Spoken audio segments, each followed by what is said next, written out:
Hello.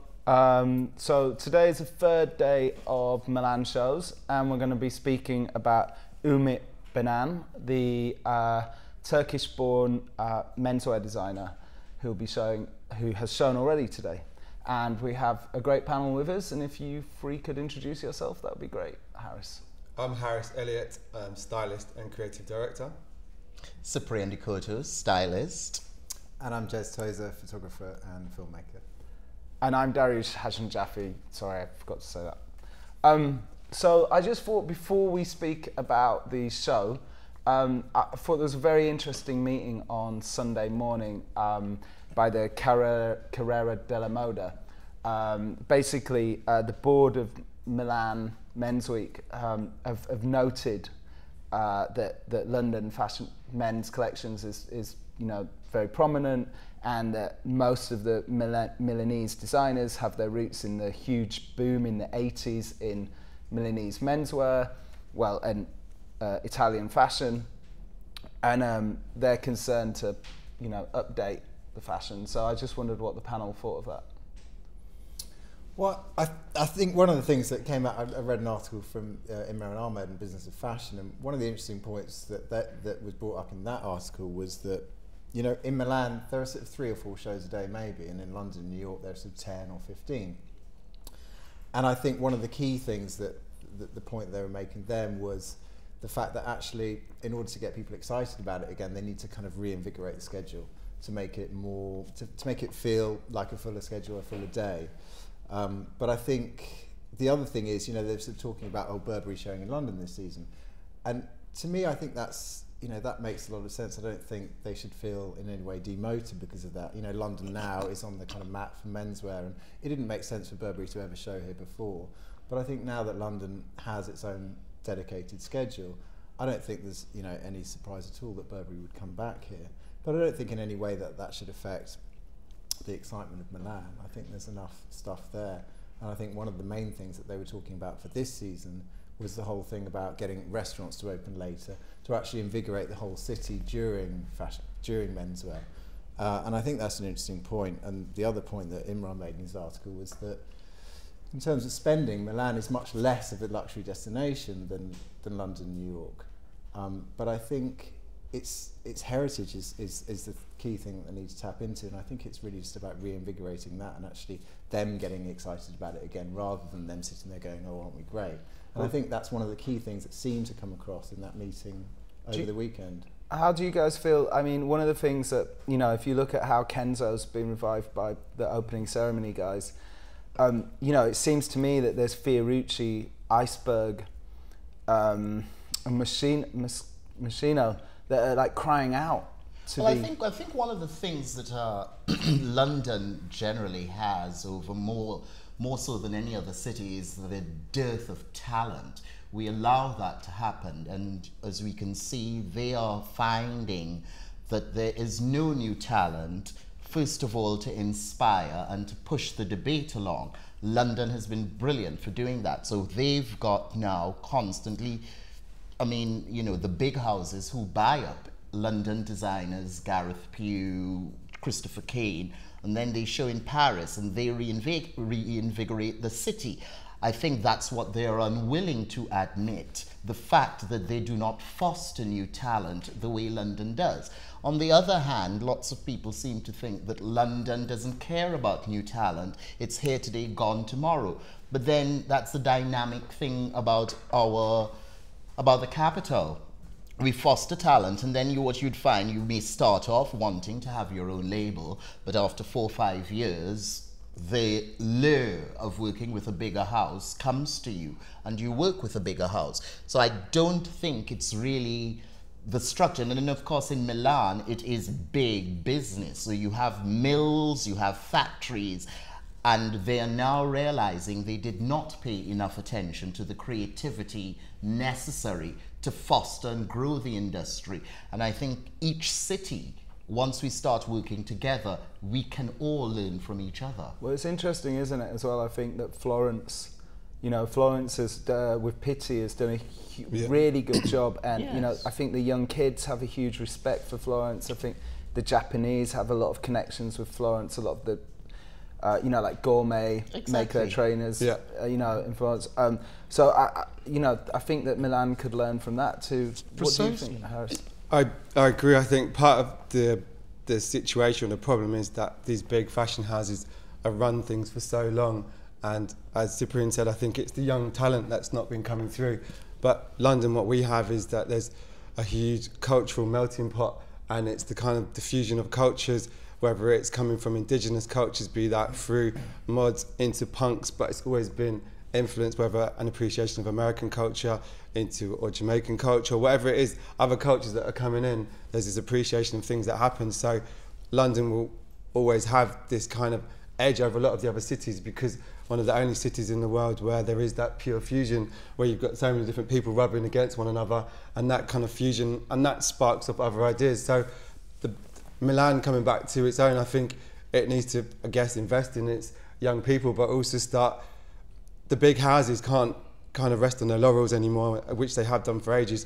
And also because of the internet, because nowadays a small brand can start up and you can be a huge star in like a couple of months or a couple of years if you've got your own following. And no longer do you need a big house, whether it's obviously the big ones like your Gucci's and your Versace's will probably stay intact, but it's really hard for a lot of the big brands to be able to adapt the way that a young brand can adapt. And we have so much young talent here, it's quite easy for new brands to start. No, they may not necessarily be able to sustain themselves, but it's a way that the new energy can come out. And I think those bigger cities like Milan that have got a big heritage need to kind of, I guess, start investing more in their young people and start allowing them to express themselves, to be able to develop what it is and who they are. Yeah, well, I think that's another important point, is that London has always been the best at actually fostering young talent. Lulu Kennedy, Fashion East, New Gen, Vauxhall Fashion Scout. There's all these systems of sponsorship. Well, that's true, but I mean, you know, in the 80s, when fashion moved from Florence to Milan, you know, Dolce & Gabbana was a new thing. Yes. Armani was new in the 70s. Yeah. They were young people, you know. Prada, she inherited the company from her granddad, but, you know, she built that company. It had one shop and made handbags. Yeah. You know, they were young. I mean, I guess partly that's Absolutely, it. They were young, I think the dynamic people. was different then, both commercially and politically. Yes. And I think, I totally accept what you're saying, they were built from the ground up sort of 20, 30 years ago. But I think, you know, they haven't then actually had a system to foster young talent like we have here, like New York has and like Paris now. Well, they lost Riccardo Tisci.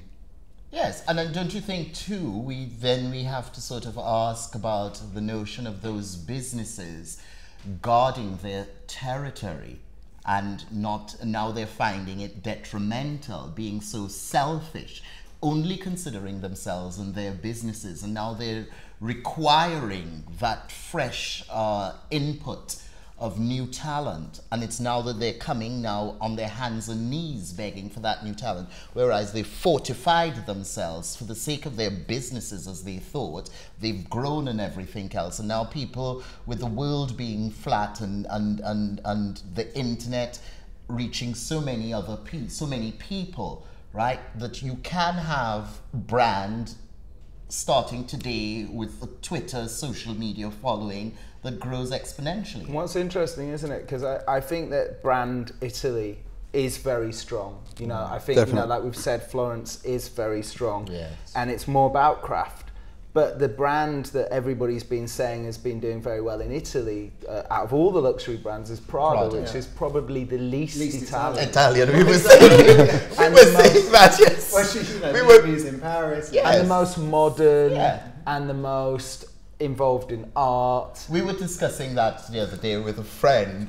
We were trying to explain to her, Prada isn't Italian fashion. Prada set the benchmark for modernity, for that commercial notion of avant-garde. Without it being avant-garde, you just know that's what it is. Whereas Italians, when we think of Versace, Cerruti, Trussardi, you know, Dolce & Gabbana, they've got that particular Italian aesthetic.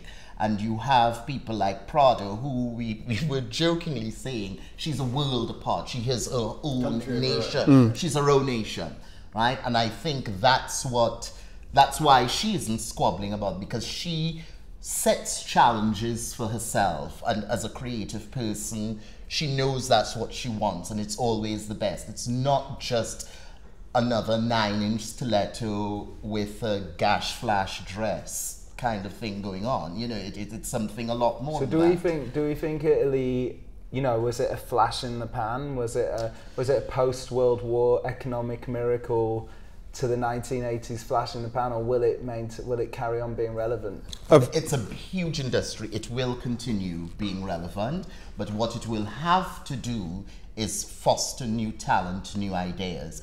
I mean, throughout most of those Italian houses, there are probably 10 Brits in the studios. What they will probably have to then do is allow those Brits or other Italians greater creative freedom, and they will have to adapt their business model to foster that notion of new talent. But I also think it comes down to, when you mentioned brands like Iceberg and Moschino earlier, the kind of fashion that they create could still be really relevant now, because a lot of things that are happening, if you look at brands like Givenchy and the whole kind of hip-hop craze that took off over the last few years, the kind of styles that Iceberg were known for, so when it was the mid-90s and they were doing the whole Disney thing, a lot of that could be Terrace so culture, yes. relevant now, but I think they've missed the trick by not coming back and investing in their own archives and being able to kind of make themselves really relevant to an audience that would be really receptive to what a lot of those big brands do.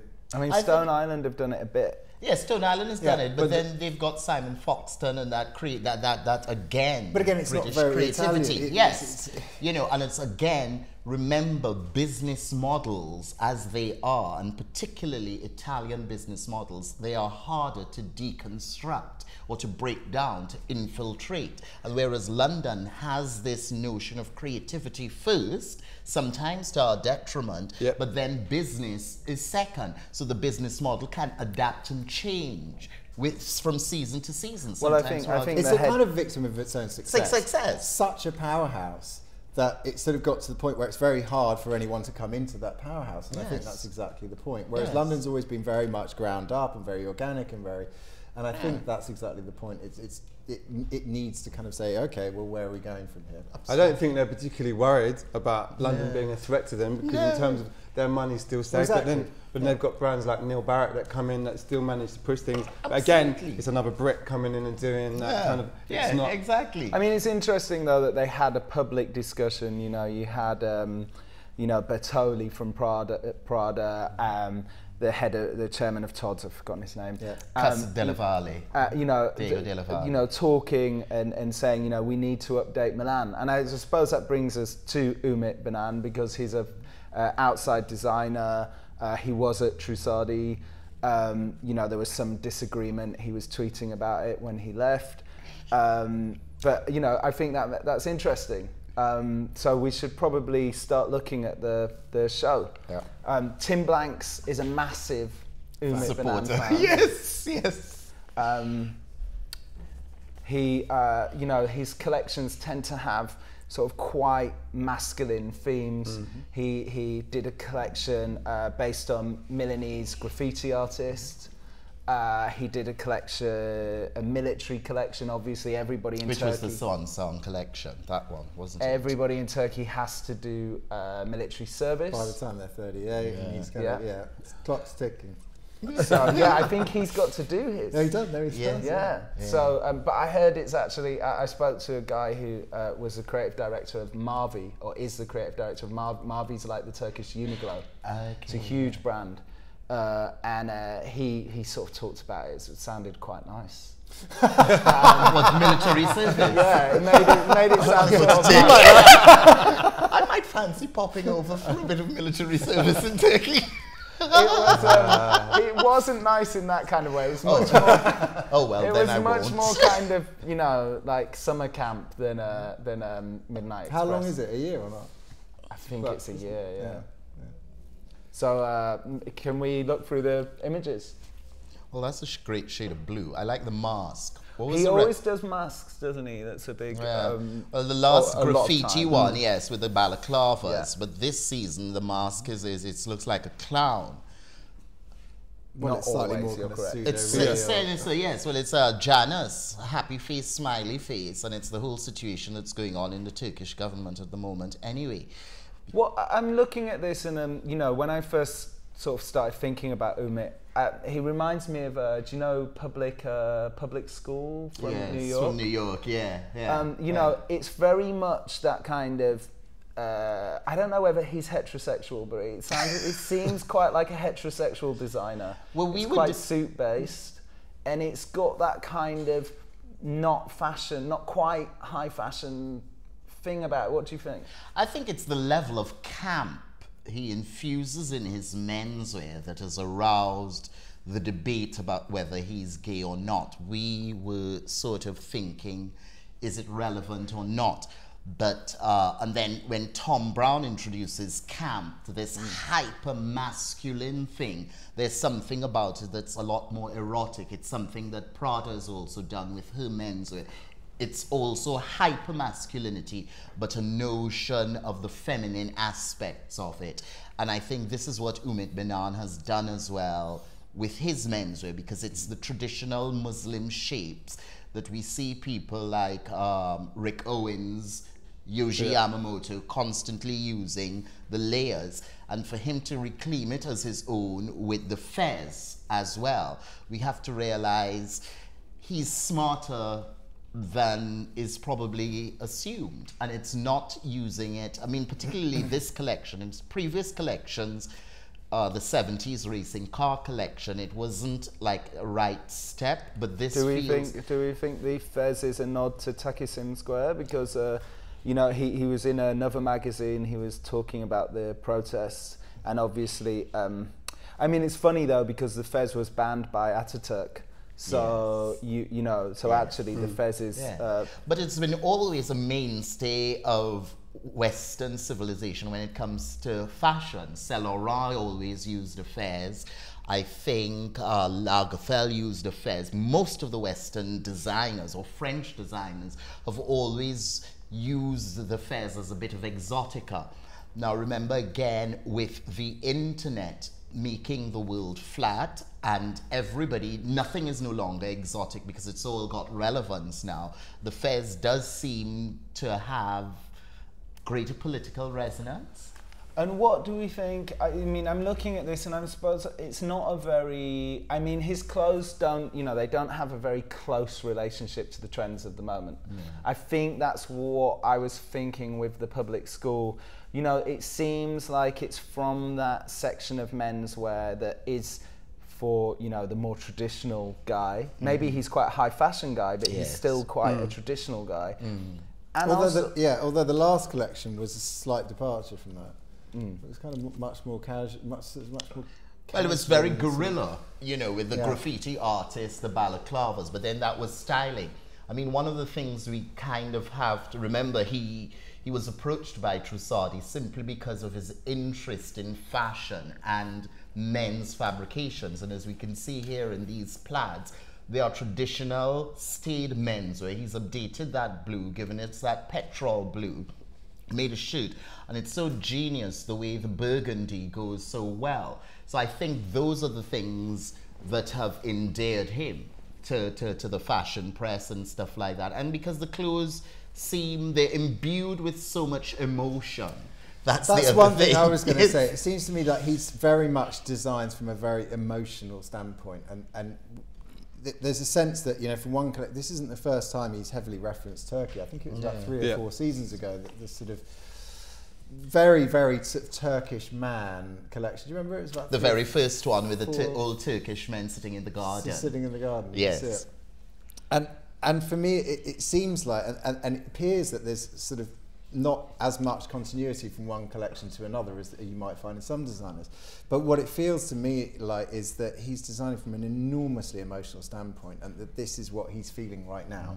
And I'm sure it has to do with what's going on in Turkey at the moment. Yeah. I also thought it was interesting that you mentioned the Yohji connection, because it definitely has that. Oh yeah, definitely. Yes. Yeah. I mean, but which designer today, menswear, who isn't going to be influenced by the god Yohji?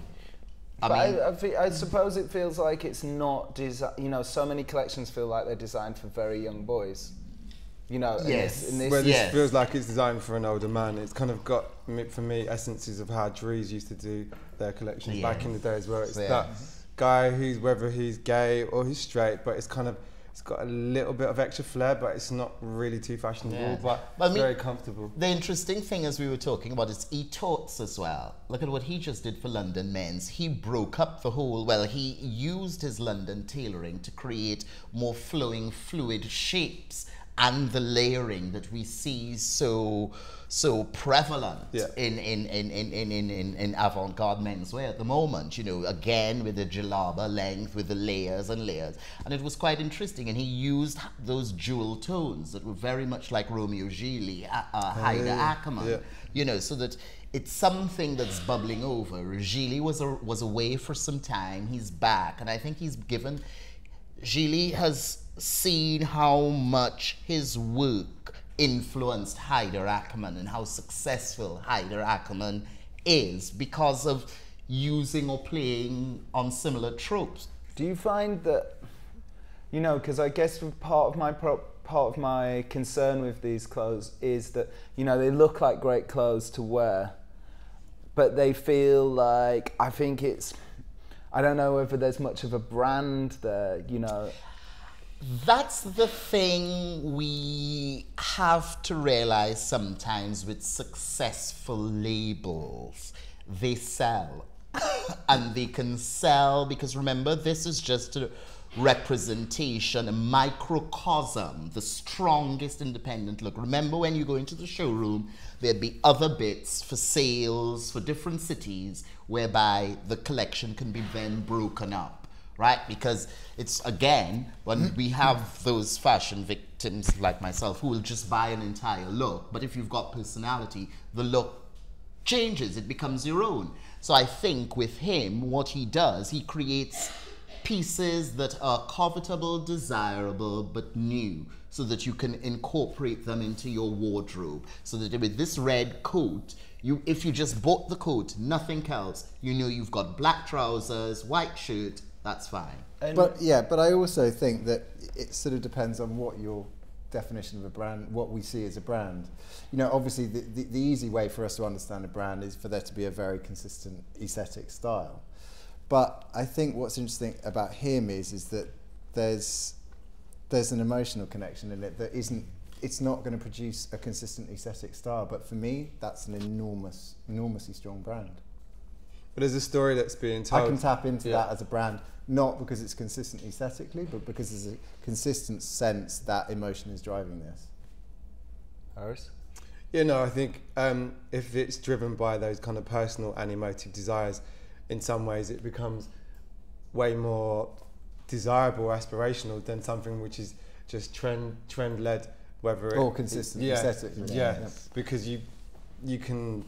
Whether it's you're buying into a Demelamista or you're buying into these brands that have a kind of there's a feeling to it and it's consistent, or whereas I mean, even like we're looking at this red coat, the chances are I like the red, but the chances are in the showroom it's going to be a navy or a black, which most guys are going to buy anyway. Yeah. So, and even like the shirts, a lot of these things are actually really wearable pieces. Exactly. I particularly liked the blue before as well. Yeah. But it was a great blue. Yeah, There's a lot of blue around. I liked the blue plaids because I'm beginning to experience an overindulgence of of florals, patterns, tapestry while I wear tapestry. No. Really, absolutely, yes. But I don't want to see it for 2014. Oh, I mean, if anybody else decided that it's time to do print, I mean, it's a joke. Yes. I mean, you know, you're really seeing very strange brands doing print now. Yes. Jill Sander and Calvin Klein doing print. Absolutely. I mean, it's like, Stop come on. it. Yes. Enough already. Yeah. Enough already.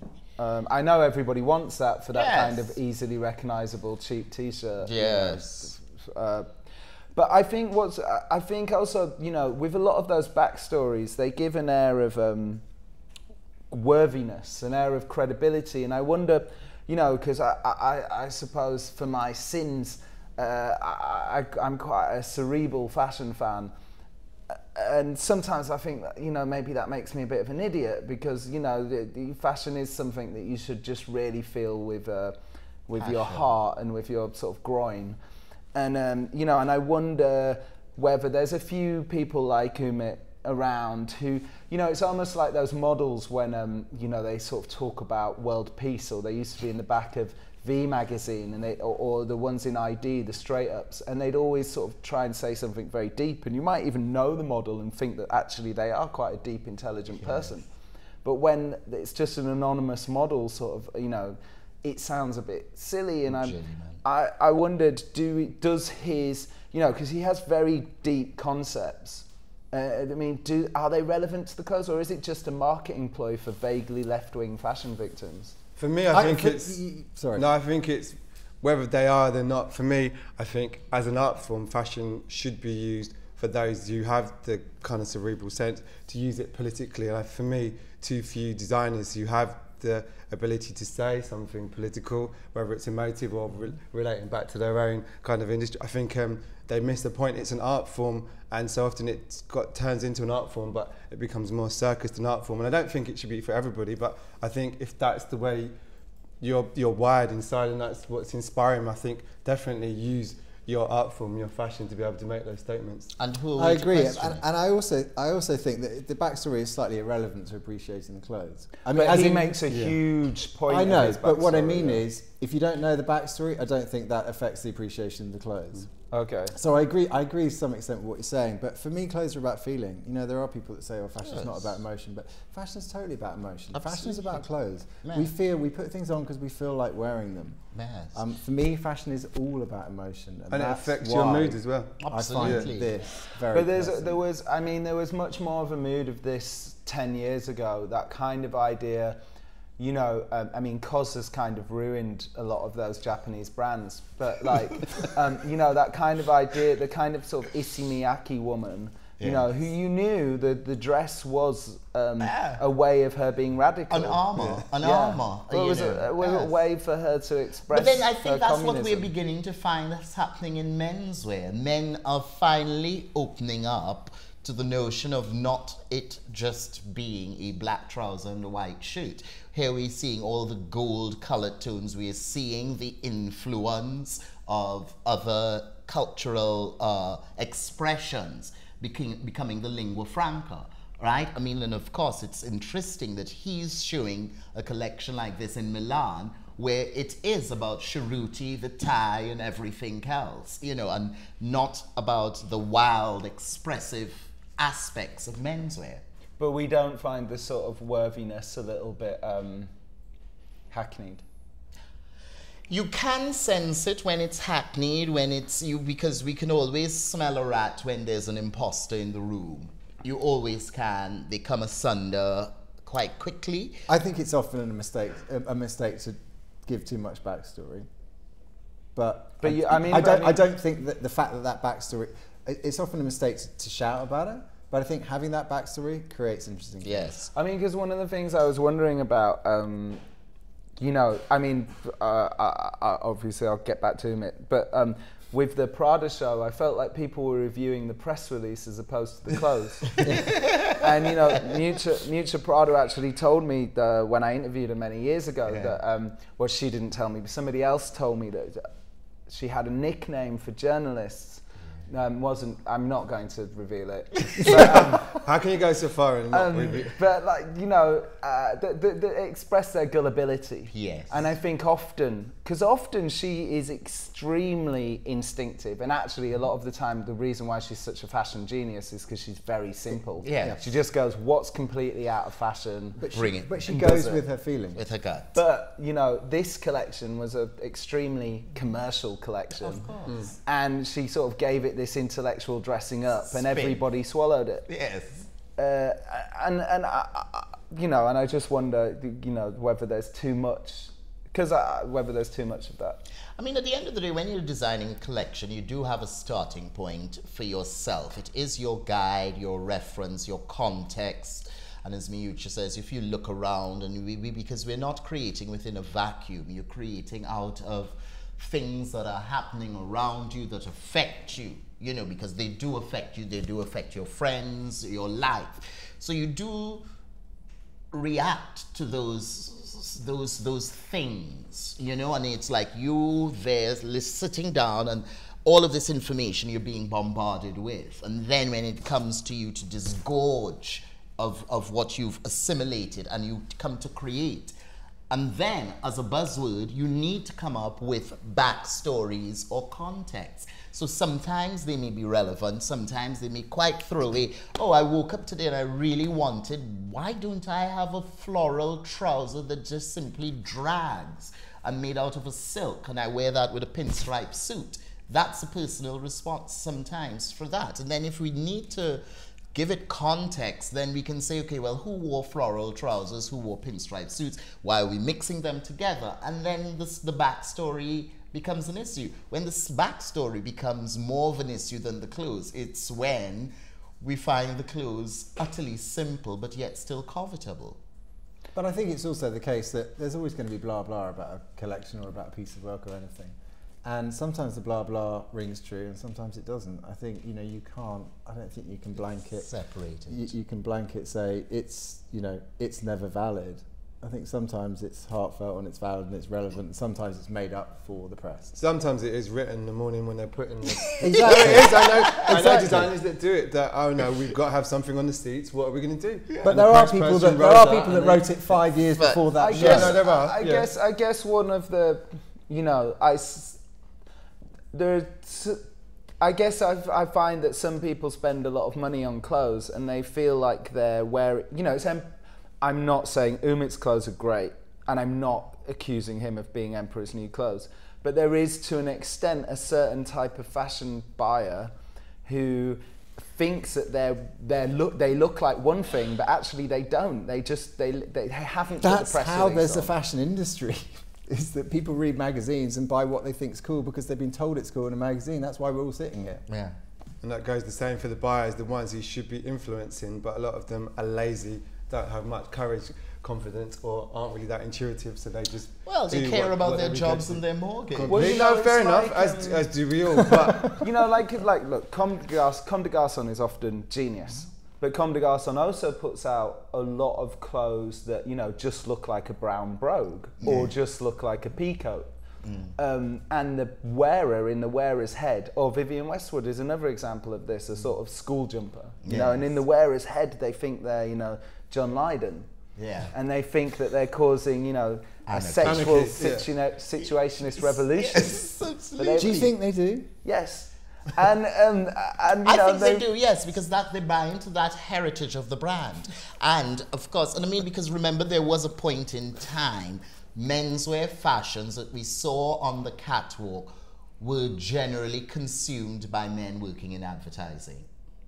Right? I mean, how many times all of us have been on jobs and you've got to style a commercial and you think, oh my God, look who's wearing that. It's some man in an advertising agency who wants to let you know, I know. And we're seeing it more now as well in the tech world, in Shoreditch. You're seeing all these 60-something-year-old men and you kind of keep thinking, why not just wear a nice corduroy trouser, nice white shirt? Why are you fighting up with the young kids' clothes? Leave it be. There's so much, and I think that's what we see happening today again, because... Well, you know, because I felt like, you know, Margiela was this, I mean, again, somebody that you shouldn't really mess with, but oftentimes you would see somebody in a Margiela jumper, and if you didn't see the 4 white stitches, you really wouldn't know it wasn't from Next. Absolutely, but then that's the beauty and the covetability and the desirability. But you'd know if you were wearing it. Yes, because it feels divine. Yeah. But then also the stupidity, which kind of mixes in but for the same reason that we all buy into it, and why a jumper, whether it's Margiela or you go into Marc Jacobs, and a jumper will be like £600 when you know that you could find something on the high street for like a fraction of the price, but you buy into it because that, well, even if it is Emperor's New Clothes, that is the whole part of being in fashion. But then remember, because you know and you we feel consider that as a personal shopper. I remember at one point with one client, we went into Issey Miyake, and he just sold his company for a couple millions and everything else, and he loves dressing up, loves clothes. Went into Isimiaki and he pulled down on a beautiful sky blue jumper that he got. He just pulled it down some more. I selected suits for him and he just looked at them. Okay, yeah, that's all good. So the girl said to me, are you taking all of this? So he looked at me, so he said, yeah. And then I looked at the jumper and the price, and it was £695 for a jumper. This was probably 10 years ago. And he did not care about the price. So for him, he just thought, what a beautiful jumper. Right. And he knew going out, nobody else would have that jumper. Whether it's like a grey, boring jumper from Next, or whether it's a grey schoolboy jumper from John Lewis, or whether it's a grey Marc Jacobs jumper. Some people, those things are of little consequence to them. You know, so that they see something, they like it, they're not going to starve tomorrow, the yacht rental would not go unpaid for a year, the private jet will still always be there, and that's what they like. And they're not hoping to get on somebody's Instagram. No, and they're not hoping to get on anybody's Instagram because that's their lives. And it's about how it feels, how they feel, how they feel. Yeah, you know. I mean, there will obviously be a stealth wealth moment. Yes. You know, because we will surely soon be saturated with look at me clubs. Yeah. Who do we think are the possible contenders for, you know, who could be a designer for the stealth wealth moment? J.W. Anderson. Really? Yeah. Stealth? Yeah. But no, he's not stealth. I mean, don't forget, what he's showing on the catwalk may differ vastly from what's in the showroom. I mean, remember how he dresses himself? I mean, Jonathan Saunders is quite, you know, like a lot of guys like his clothes because they're easy and wearable. I don't see but I don't see, I mean, you know, I see J.W. Anderson being incredibly stealth wealth because of the story he is creating with such iconic pieces, and therefore for his marketability to flourish, we will just probably have a jumper with just that loop that he did. Right. It will be so diffused, right? But, and hence that's what I mean, it will be that stealth wealth market who will go for it. That's more sort of that's more like the Armani thing of, you know, doing 27 grey jumpers. Absolutely. That's 27, 50 shades of grey. Exactly. Greige as it's called. I mean, I once met the guy that was in charge of grey knitwear at Armani, and that was his job. Yes. So with Umit, because a lot of people won't know too much about Umit, what sort of, to wrap up, what label would we, you know, I mean, people mentioned Dries. Who would buy? Who's buying Umit? And where does it fit? I think it's fashion savvy but quite discreet. I can imagine you in Umit. I could wear a lot of that. Yeah, I imagine this. Would you sort of wear it with Dries? Would you wear it with Anne de Mufilizo? That I can't even say. Exactly. I wear it with whatever else I feel on that day. But yeah, I mean, you know, yeah. I think is that where he fits? I'm trying to work out from you, free experts. I think he fits. I think he's discreet and fashion savvy. I think he's the person that's looking for something slightly different, has the disposable income to buy it, and doesn't actually want someone to come up and go, oh God, that's Gucci. Yeah, exactly. That's the thing as well it's about discreet. it. It's completely discreet, understated. and it fits into his lifestyle, his wardrobe. It's intelligent and discreet. What brands, just help me out as a, you know, as a journalist, I'm looking for names here. What brands do that already? I would say Dries, and I would say old school, Romeo Gigli. I would say Armani. Yeah, but so Umit's the new Dries. No. It could be the new Armani, because Armani's kind of a part. A lot of their cuts kind of are cut for the older man, and they don't really fit kind of younger silhouettes. So if you're a younger guy that didn't want to be wearing like skinnies in any particular way, or if you like bits of Damier Doma, but you couldn't be wearing that to the office, that's the kind of thing that you could drop on. But then remember, with the new industries now, and with offices not changing as this destination place, but as a place where you've got your laptop and an internet connection. It can be anybody who so desires. Well, it fits. It seems to me that it fits very much with, you know, that kind of concept from the last 10 years of the new traditionalist. Yes. You know, very much why we've got this kind of oldie worldy chair in this what's normally quite a modernist environment. Yeah. That kind of idea, you know, the beard men. Yes. You know, there's sort of hordes of beard men that 10 years ago would have been dressed in streetwear, and now they've got suits and they've got beard. Umit has a beard. Yes. You know, it seems to me that it's like that new traditionalist guy. But you know, It's I honestly, don't think those guys will get this, because a lot of those guys are those guys in Shoreditch that Cyprian talks about. Whereas I don't think it's those guys in Shoreditch. No. I don't mean those guys. No, it's not those guys I in mean the Shoreditch. kind of cigar smoking, home house maybe. Yeah. Kind of.